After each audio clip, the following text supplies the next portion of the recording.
सुन्दरि माधवी चन्द्र सहोदरि हेममयी मुनिगणवन्दित मोक्षप्रदायिनि मञ्जुळभाषिणि वेदनुते पङ्कजवासिनि देवसुपूजित सद्गुणवर्षिणि शान्तियुते जय जय हे मधुसूदन कामिनि आदिलक्ष्मि जय पालय माम्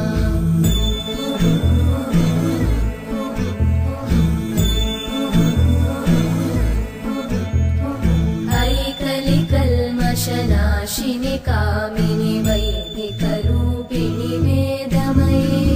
क्षीरसमुद्भव मङ्गलरूपिणि मन्त्रनिवासिनि मन्त्रनुते मङ्गलदायिनि अम्बुजवासिनि देवगणाश्रितपादयुते जय जय हे मधुसूदन कामिनि धान्यलक्ष्मि जय पालय माम्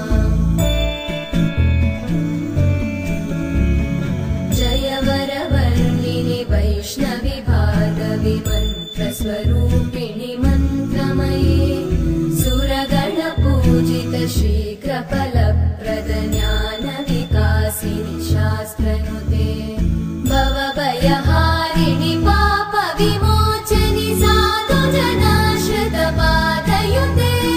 जय जय हे मधुसूदन कामिनि धैर्यलक्ष्मि जय पालय माम्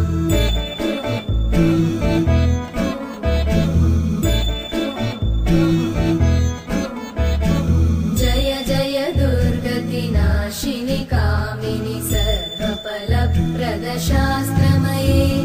रथगजतुरगपदादिसमानुत परिजनमण्डित लोकनुते हरिहर ब्रह्म सुपूजित सेवित तापनिवारिणि पादयुते जय जय हे मधुसूदन कामिनि श्रीगजलक्ष्मी पालय माम्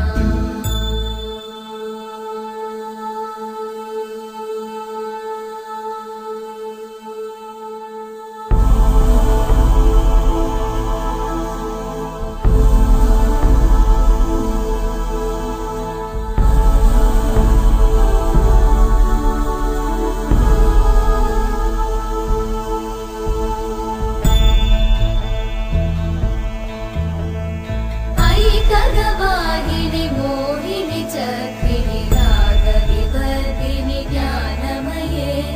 गुणगणवारिधि लोकहितैषिणि सकलस्वरवरगाननुते सकलसुरासुरदेव मुनीश्वर मानववन्दित पादयुते जय जय हे मधुसूदन कामिनि सन्तानलक्ष्मि पालय माम्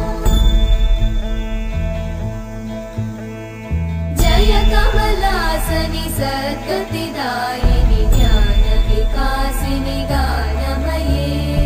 अनुदिनमर्चित कुङ्कुमधूसरभूषित वासित वाद्यनुते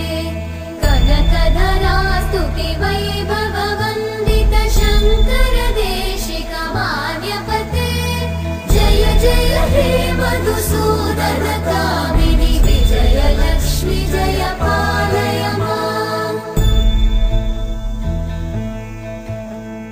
प्रणत सुरेश्वरि भारति भार्गवि शोकविनाशिनि रत्नमये मणिमय भूषित कर्णविभूषण शान्ति समावृत हास्यमुखे नवनिधिदायिनि कलिमलहारिणि काम्यफलप्रद हस्तयुते जय जय हे मधुसूदन कामिनि विद्या लक्ष्मि पालय माम्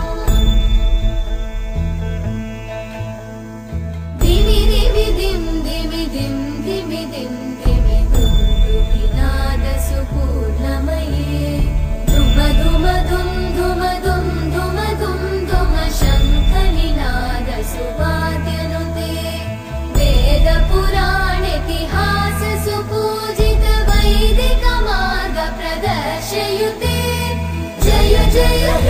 मधुसूदन कामिनि श्रीधनलक्ष्मी पालय माम् जय जय हे मधुसूदन कामिनि श्रीधनलक्ष्मी पालय माम्।